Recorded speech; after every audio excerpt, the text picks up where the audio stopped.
Hey everyone, I recently put out a request on Instagram for some questions for another Q&A video here on Coin Bureau Clips, and loads of you have very kindly sent in a whole load of wonderful questions. So what I've done is I've asked some of the team here at Coin Bureau HQ in London to pick out a selection of their favourite questions to ask me. I've got them here, so I'm just going to go ahead and read them out and answer them to the best of my ability. So let's make a start. Okay, so apologies if I pronounce people's handles wrong as well. Okay, Reza Gassemi 87, are we effed up or bull come back this year? Well, it's certainly not an ideal situation that we're in. I personally can't see the bull market coming back this year. I think it's going to last for at least a year and quite possibly 2 years. So I'm looking at 2024 at the earliest, and that of course also coincides with the next Bitcoin halving. So I think we could be in for at least a 2-year bear market. Are we effed? Well, no, it can certainly feel like that, especially when you look at your portfolios and see just red across the board. But I know that crypto is going to survive. I know that crypto is not going to zero. And although the next few months and years are going to be rough in places, crypto is going to come back a whole lot stronger. Okay, next question. I am Super Robin. How did you get into crypto and what was your day job before Coin Bureau? Okay, well, I guess the way I got into crypto, I got led down the rabbit hole, if you like. So one day I went along, this was back in sort of 2013. I was living in East London and I went along to a pub that I knew and liked called the Pembury Tavern, which is this huge, very sort of airy pub on a big roundabout in Hackney. Or a big junction in Hackney, and I went there, and when I went to the bar I noticed a sign behind it saying we accept Bitcoin. I was like, oh, what's Bitcoin? Anyway, long story short, I went home after that and typed in what is Bitcoin into Google, and the rest is history. I fell down the rabbit hole from there on, and now this was around the sort of time that Mt. Gox was imploding. It was a bit of a tricky time for crypto in general. So I didn't actually end up buying any Bitcoin until the following year, till early 2014. It took me a while to sort of just get my head around the whole thing and get confident enough in it to go and buy some. But yeah, so that's how I got into crypto. As for what I was doing before, I've done a lot of things in my time, but the most recent thing I was doing before Coin Bureau was I used to teach writing. So not in a school or anywhere like that, but I used to teach sort of corporate writing, how to write a good press release, a good email memo, anything like that. Because I've always felt very strongly about writing. I studied English at university and I've always loved writing and reading. And I really enjoyed teaching writing because I guess, very, very pedantic. I really appreciate good writing, and I think writing skills are often some of the most undervalued for any job across any sector, really. And anyone who works with me here at Coin Bureau knows that I can be an absolute nightmare when going over people's written work, whether that's research for videos or whether I'm reading someone's article to go up on the website or anything like that.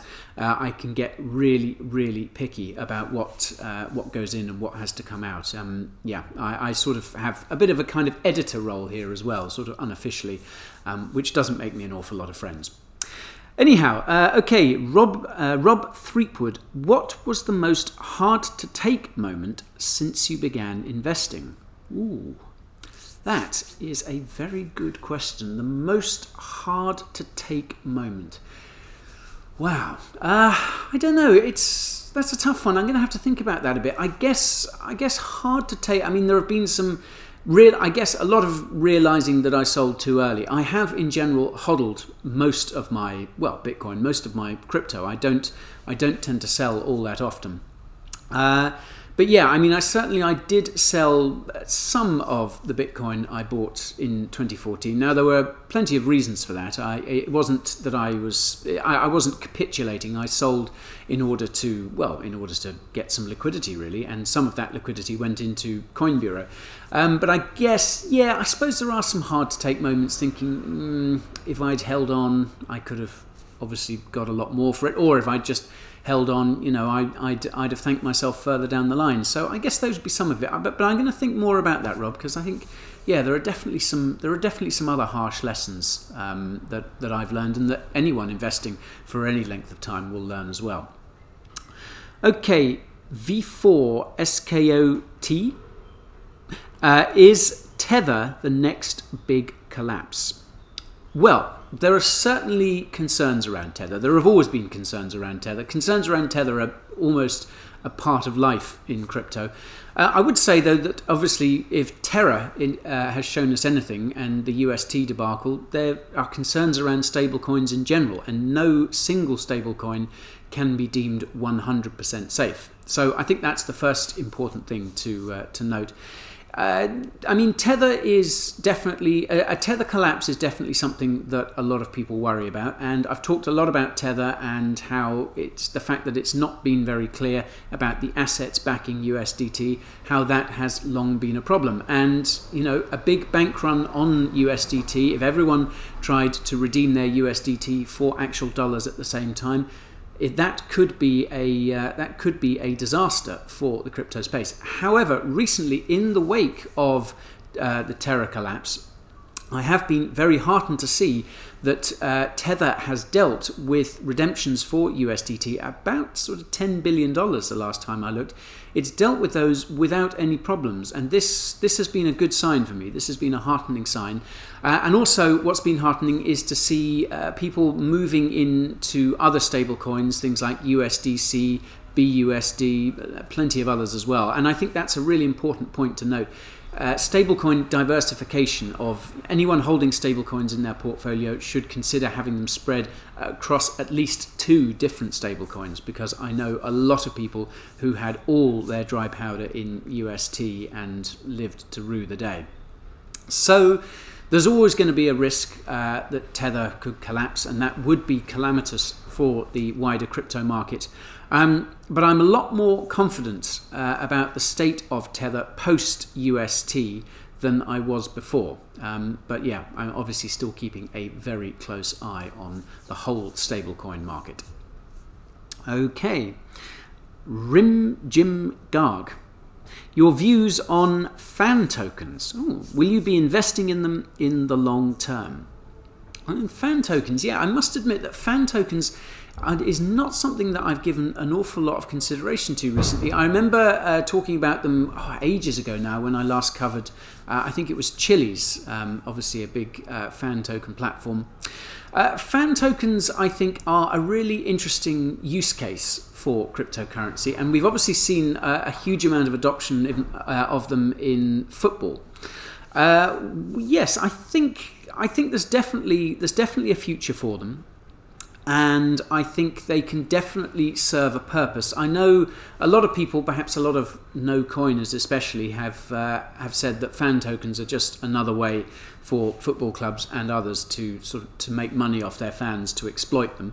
And I think certainly for any club that's going to do that, issue a fan token for the wrong reasons, cynically, then yeah, that's a genuine danger. But I think if teams, if football clubs and other sporting entities, I think if they adopt fan tokens with the right reasons in mind, to give as much back to fans as they take in investment from the fans, then I think fan tokens could definitely have a future. Will I be investing in any personally? Not. I can't see myself doing so in the short term, obviously, especially in a bear market. Long term, I guess I would have to be a big fan of the particular football club, for instance, whose fan token I was investing in. And although I do sort of follow football with half an eye, I wouldn't call myself a big enough fan of any particular club to invest in a fan token.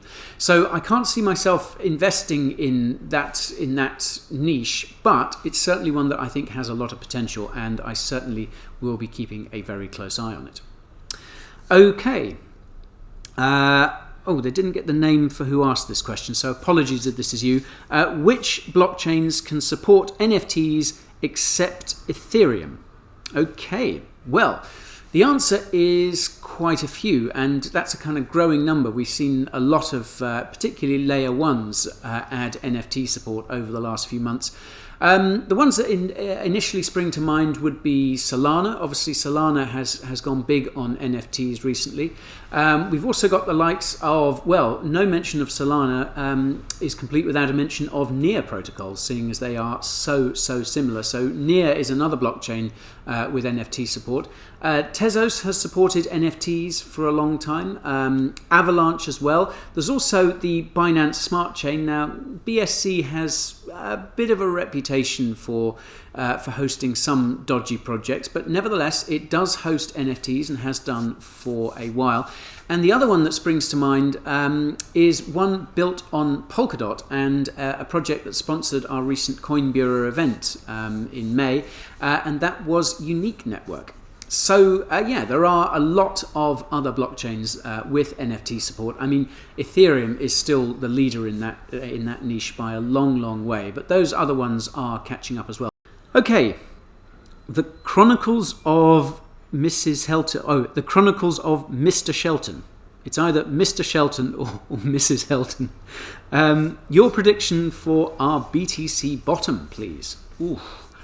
Okay, well, predictions are a dangerous game. I am kind of targeting 20k as the Bitcoin bottom. The reason for that being that was the high reached in the previous bull market back in late 2017, obviously when CME futures appeared for Bitcoin and BTC it just touched below 20k, didn't it?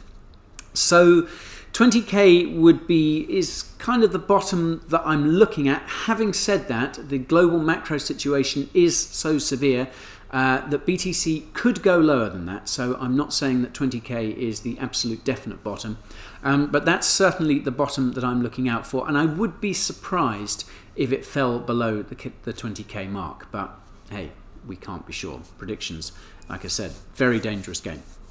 Awesome name, by the way, whether it's the Chronicles of Mr. Shelton or Mrs. Helton. Wonderful. Okay, Alex.Jacob, or Jacob, 2 to 3 people that inspire you. Ooh, okay. 2 to 3 people that inspire me. One of them, I think first one would be Joe Strummer, who was the singer with The Clash. The Clash is one of my all-time favourite bands. I absolutely love them.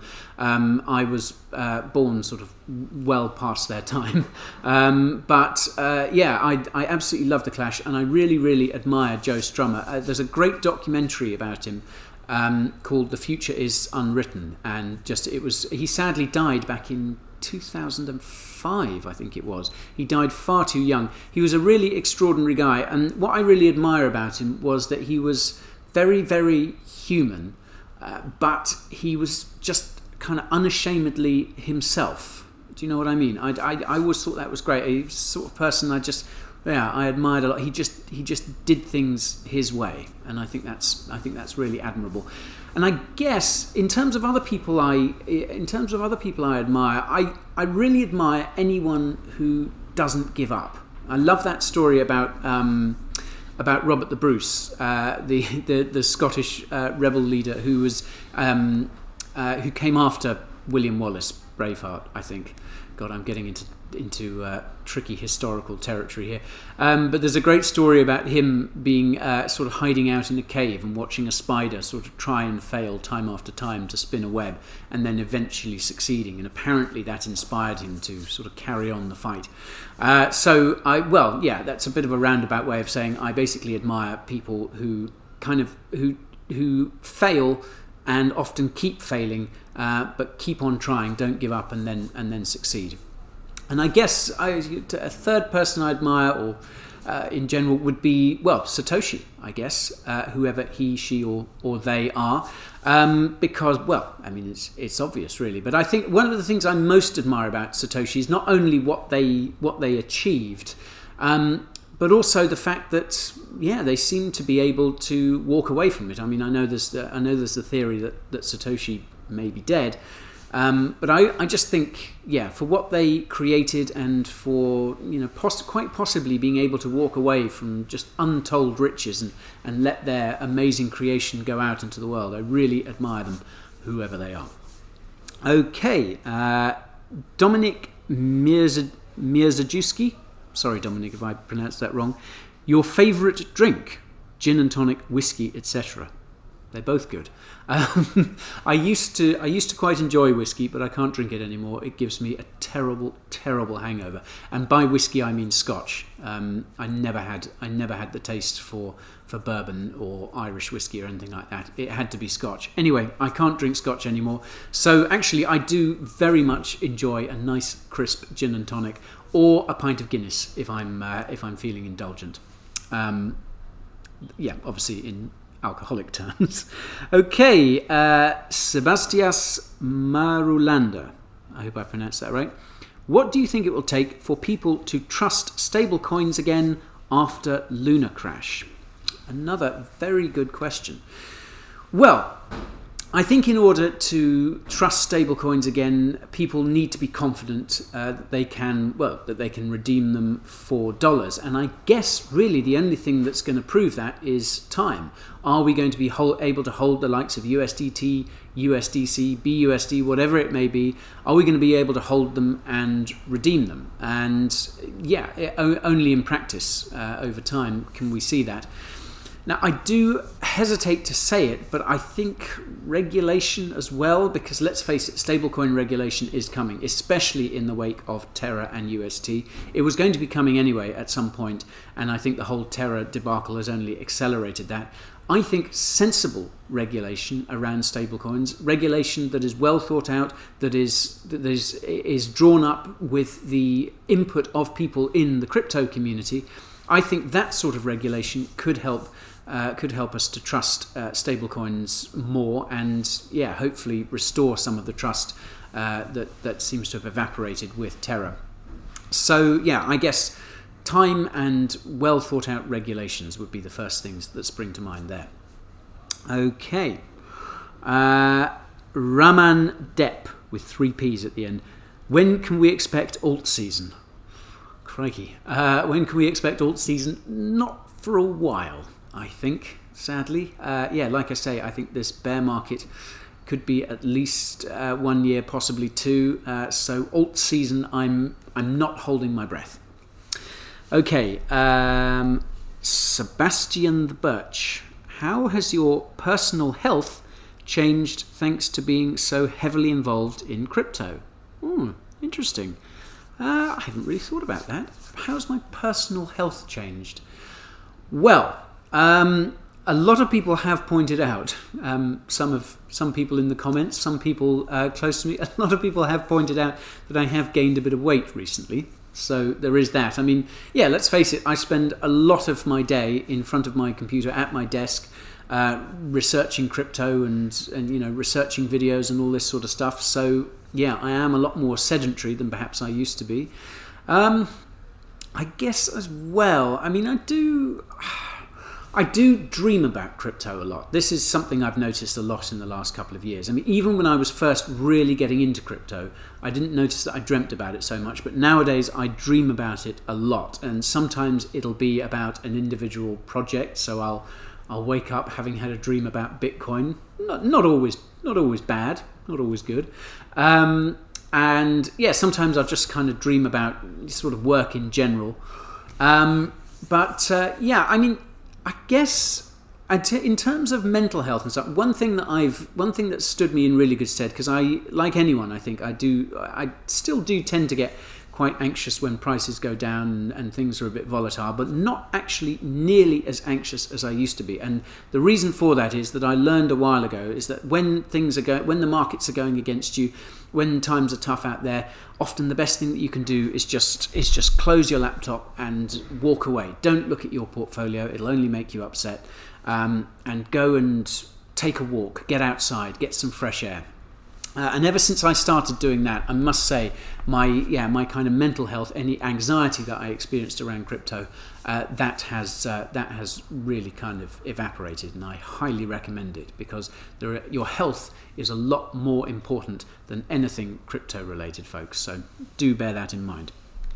Okay, Evan Lanoy _Lanoy, I'm not sure. Still bullish on Solana. Yes, I am still bullish on Solana. It's had a real tough time recently, not just because of the bear market, not just because of the downturn. We've had network outages and a lot of people questioning whether Solana is fit for purpose. I think it is. I think these network outages are very concerning. I often look at setbacks like this, though, for Solana and other projects. I often see these kind of setbacks as the sort of things that really kind of have to be gone through, because I think in a way that's the way that any project learns, is from when something goes wrong. Now, that's not to say that seeing the Solana blockchain grind to a halt so many times is necessarily a good thing. But what I do hope is that the Solana team are using these experiences and learning from them to make the network stronger and more resilient. And I hope that will play out over the long term. I'm also bullish on Solana from an investment point of view as well, because it has had a ton of investment, obviously from the likes of FTX and Alameda Research. I think it's a very well resourced project, and I think that, and hopefully the hard lessons of the last few months will combine to take it a lot higher in the future. But of course, it's got to ride out the bear market with everything else first. Okay. Aziz John _Sodikov, are you married? All in caps, that. Are you married? Please answer. I'm from Uzbekistan, I take it. Am I married? No, I'm not married, Aziz John, but I can exclusively reveal here I am getting married later this year. We haven't set a date yet, but my fiance Katie and I are finally tying the knot at some point in 2022, when I can tear myself away from CoinGecko for long enough to do it.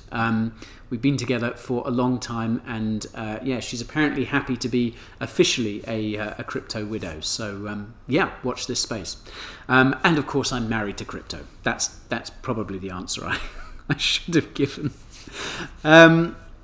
Turbo the Sailor, if you lost a huge chunk of your capital in the Terra collapse, how would you start over? Wow. Okay. Yeah. Obviously, sadly, a lot of people, this has happened to a lot of people. Well, I think the first part of my answer to that would be, don't rush into anything, because I think one of the biggest mistakes you can make in a situation like that is to think that you have to try and make everything back in double quick, as quickly as possible, and kind of make up for lost time. I would counsel against that. I think you need to start slowly. You need to see what your other financial priorities are first, before you consider investing. And then just start to, if you have got that spare capital to invest, if you have got all your other priorities properly accounted for, and you have got that capital, then invest slowly. Take the time to do the research, take the time to look deeply into whatever projects you're interested in. Ask yourself the hard questions, make sure that you learn the lessons from the Terra collapse, and then start to slowly accumulate. I think investing back into BTC and ETH would be a good place to start. Dollar cost averaging, which as we know is obviously investing quite often just a small amount on a regular basis to avoid trying to time the markets or anything like that, that I think can work well too. So yes, I have a lot of sympathy for people in this situation. I know it's been really, really tough for a lot of people. And yeah, I guess the first thing would be is my first bit of advice would be is don't rush into anything. Take your time, because time is on your side. Like I say, we've got at least another year of bear market conditions left, I think. And even if that wasn't the case, even if we are due another massive run up in a few months, then I still think there's a good case for going slowly, because yeah, investing should be for the long term. Okay, Gero.Meyer, you think projects that are working on privacy and identity protection will rally next bull? Wow, that's a really good question. Yes, I think there is a good chance that privacy-focused projects, so obviously privacy coins, Monero, obviously we're seeing Litecoin implement some privacy features now. Yeah, I think that could be a big niche, because a big potential niche in the future, because privacy is something that a lot of people are very concerned about, and it's something that people are realizing now is not built into crypto. One of the first mistakes that a lot of people make coming into crypto is to assume that things like Bitcoin are private, are anonymous, and they ain't.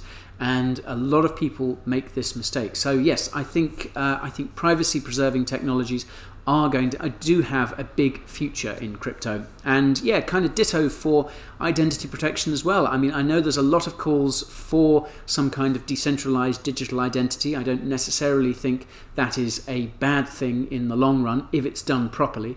But people are always going to want to preserve privacy. People are always going to want to preserve a certain amount of anonymity. And I think that is a basic right, that everyone should have access to those sorts of technologies. So yeah, I think that could be definitely a sector to watch. Could it rally in the next bull run? I think there's certainly a good chance. I will be keeping a very close eye.